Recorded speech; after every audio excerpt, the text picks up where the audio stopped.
Assalamualaikum warahmatullahi wabarakatuh. Selamat pagi soli-solihah Ibu Guru. Bagaimana kabarnya hari ini? Semoga semua dalam keadaan sehat. Amin ya robbal alamin. Siapa yang sudah mandi, sarapan, sholat duha, dan murojaah? Semoga semua sudah dikerjakan ya nak. Yuk mulai dipersiapkan buku dan alat tulisnya. Baik, dan sebelum kita memulai pembelajaran, marilah kita berdoa terlebih dahulu. Berdoa dimulai.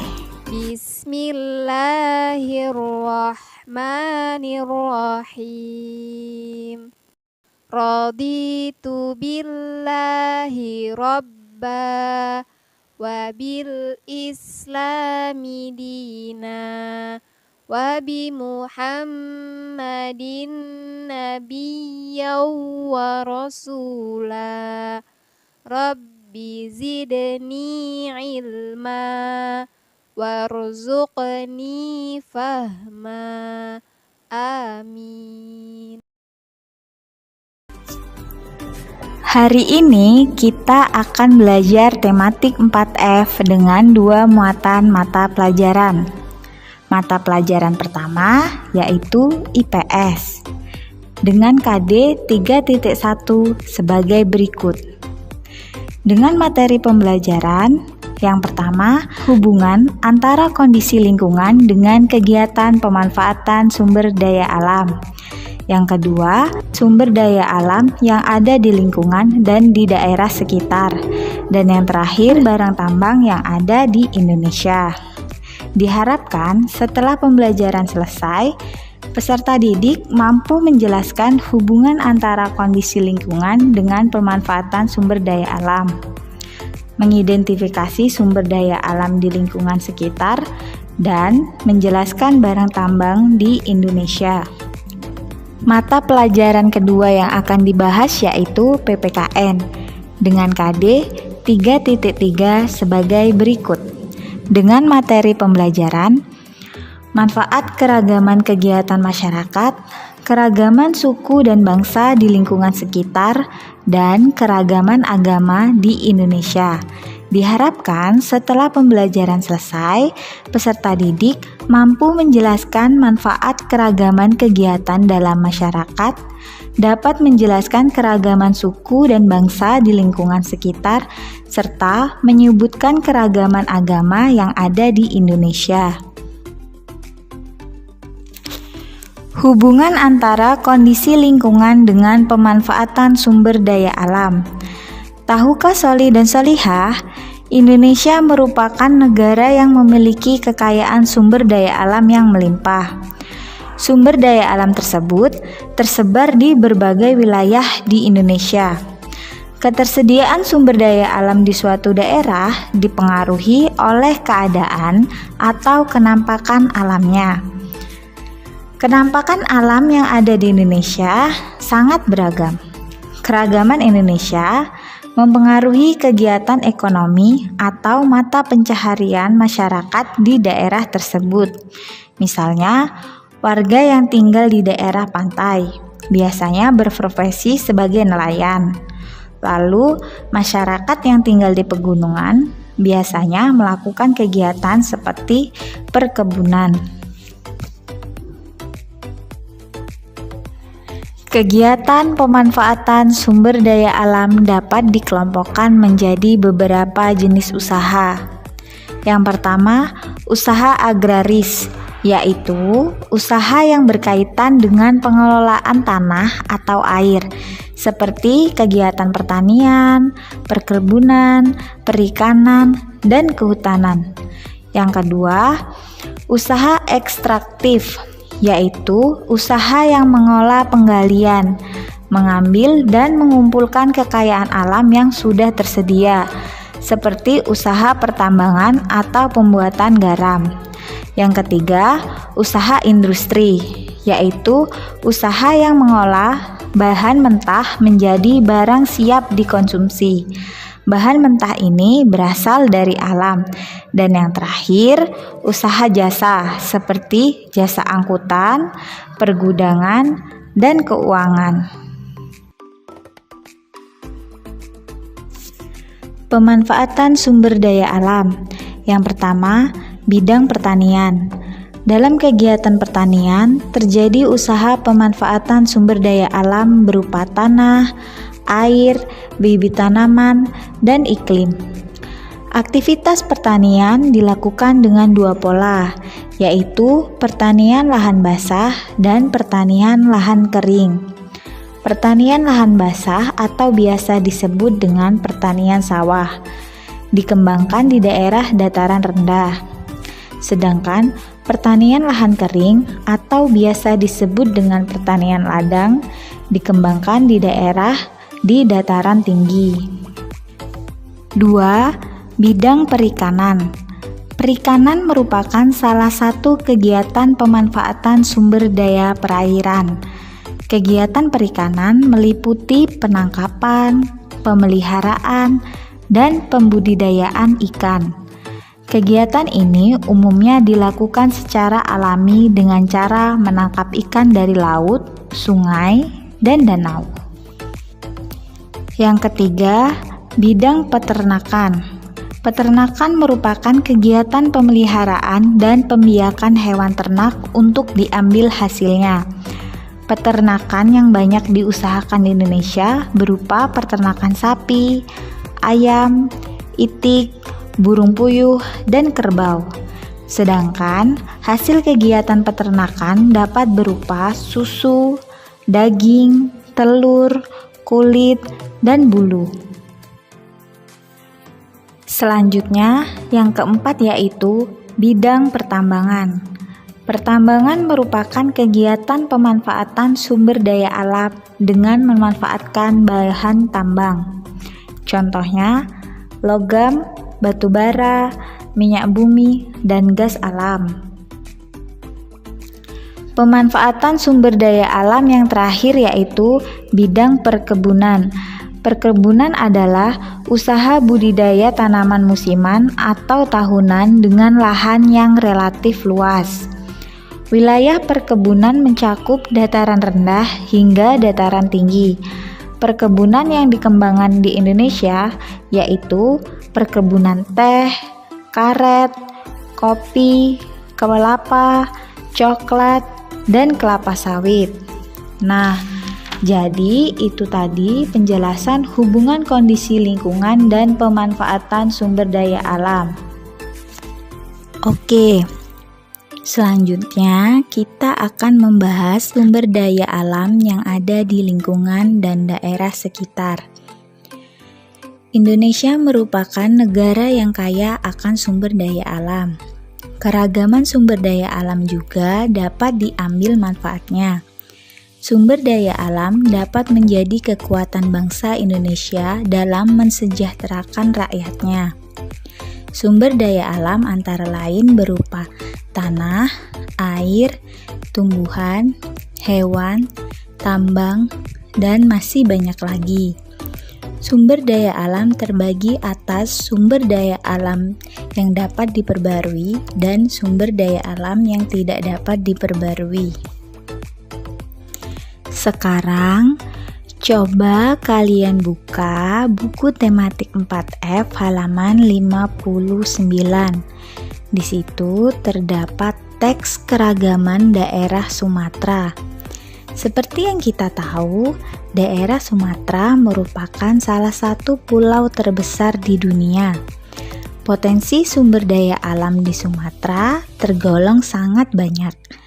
Nah, selanjutnya silakan Soli dan Solihah baca teksnya sampai selesai serta dipahami ya, Nak. Oke, materi selanjutnya barang tambang yang ada di Indonesia. Persebaran hasil tambang. Sumber daya alam hasil tambang di Indonesia antara lain emas, minyak bumi, gas alam, nikel, tembaga, perak, bauksit, mangan, aspal, batu bara, garam, dan batu kapur. Nah, kalian bisa melihat gambar yang ada di bawah. Itu merupakan gambar dari emas sampai batu kapur.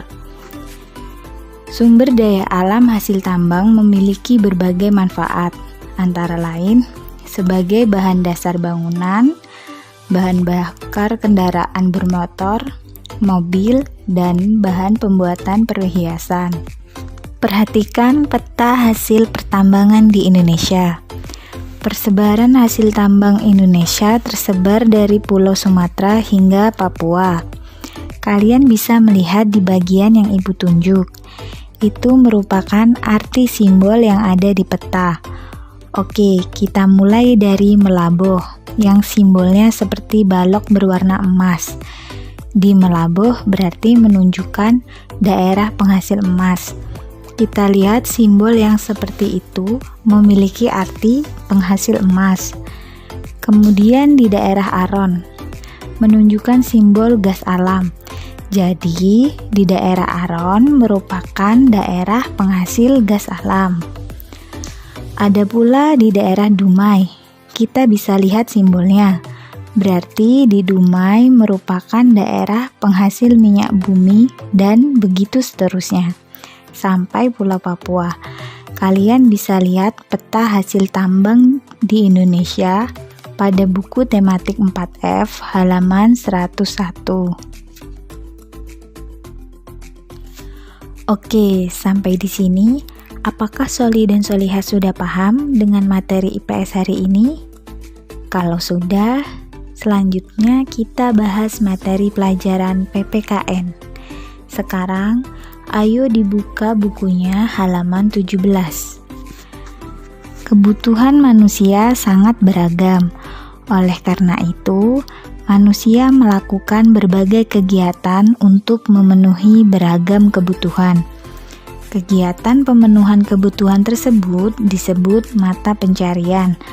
Ada yang memiliki mata pencarian sebagai petani, peternak, pedagang, dokter, dan guru. Berbagai macam mata pencarian tersebut saling melengkapi satu kebutuhan dengan satu kebutuhan yang lain. Nah, mata pencarian itu bisa berawal dari cita-cita. Misal, anak-anak Bu Guru cita-citanya ingin menjadi tentara. Insya Allah, kelak mata pencarian anak-anak Bu Guru adalah seorang tentara. Ataupun cita-citanya ingin menjadi pilot, pemadam kebakaran, atau polisi. Mereka mempunyai manfaat masing-masing di setiap pekerjaannya. Setiap manusia memiliki cara yang berbeda-beda untuk meraih cita-citanya. Misalnya, kamu ingin menjadi seorang atlet. Kamu harus berusaha berlatih dengan giat dan menjaga kesehatan setiap harinya. Atau, kamu ingin menjadi penari tradisional. Berarti kamu harus ikut kursus menari dan mengikuti kegiatan ekstrakurikuler di sekolah agar terlatih sejak dini. Ataupun cita-citamu ingin menjadi hafiz Quran. Masya Allah, berarti kamu harus rajin menghafal surat dan murojaah setiap hari, mengulang hafalannya. Kegiatan-kegiatan tersebut dilakukan memiliki tujuan yang sama, yaitu meraih cita-cita. Setiap manusia melakukan kegiatan yang berbeda satu sama lain untuk meraih cita-cita. Keragaman kegiatan tersebut memberikan manfaat bagi lingkungannya. Keragaman kegiatan di lingkungan sekitar dan manfaat pekerjaan. Dokter bertugas membantu orang sakit. Kemudian ada arsitek. Pekerjaannya merancang bangunan dan bertanggung jawab sampai bangunan dapat berdiri dengan baik. Lalu guru mengajar para siswa serta membimbing murid dalam proses pembelajaran. Dan juga ada petugas kebersihan yang membersihkan sampah dan menjaga keasrian lingkungan, sehingga lingkungan tetap terjaga dan asri. Selain itu, ada Tentara Nasional Indonesia, bertugas menjaga keamanan wilayah laut dan menjaga keamanan wilayah darat, membantu penanggulangan bencana dan menjaga keamanan wilayah udara. Dan yang terakhir ada polisi. Polisi bertugas mengatur lalu lintas, menjaga keamanan dan ketertiban masyarakat, melayani masyarakat, dan menegakkan hukum. Nah, itu tadi keragaman dan manfaat kegiatan yang ada di lingkungan sekitar. Nah, sekarang kita akan membahas keragaman suku dan budaya di lingkungan sekitar. Indonesia memiliki lebih dari 1.300 suku bangsa yang tersebar dari Pulau Sumatera sampai Papua. Masing-masing suku bangsa memiliki keragaman dalam bahasa daerah, pakaian adat, rumah adat, senjata tradisional, kesenian daerah, pertunjukan rakyat, dan upacara adat. Ayo diperhatikan, berikut peta persebaran beberapa suku bangsa yang ada di Indonesia. Yang pertama, suku-suku di Pulau Sumatera. Terdapat suku Aceh, Batak, Minang, Melayu. Selanjutnya, suku-suku di Pulau Jawa. Ada suku Betawi, Jawa, Sunda, Tengger, dan Baduy. Yang ketiga, suku-suku di Pulau Kalimantan. Ada suku Kutai, Banjar, Berau, Bajau, Pasir, dan Benuak. Lalu yang keempat, suku-suku di Pulau Sulawesi. Ada suku Makassar, Bugis, Mandar, Toraja, Bentong. Yang kelima, suku-suku di Pulau Bali dan Nusa Tenggara. Ada suku Riung, Sika, Solor, Sawu, dan Sumba. Dan yang keenam, suku-suku di Kepulauan Maluku.